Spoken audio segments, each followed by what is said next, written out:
কলসি রবীন্দ্রনাথ ঠাকুর। মাগো, আমায় ছুটি দিতে বল, সকাল থেকে পড়েছি যে মেলা। এখন আমি তোমার ঘরে বসে করবো শুধু পড়া পড়া খেলা। তুমি বলছো দুপুর এখন সবে, না হয় যেন সত্যি হলো তাই। একদিনও কি দুপুর বেলা হলে বিকেল হলো মনে করতে নাই? আমি তো বেশ ভাবতে পারি মনে, সূর্যে ডুবে গেছে মাঠের শেষে।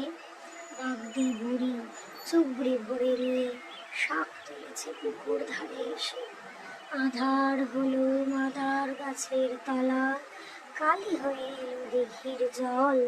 হাটের থেকে সবাই এলো ফিরে, মাঠের থেকে এলো চাষির দল। মনে কর না উঠলো সাজের তারা, মনে কর না সন্ধে হলো যেন। রাতের বেলা দুপুর যদি হয়, দুপুর বেলা রাত হবে না কেন? নমস্কার।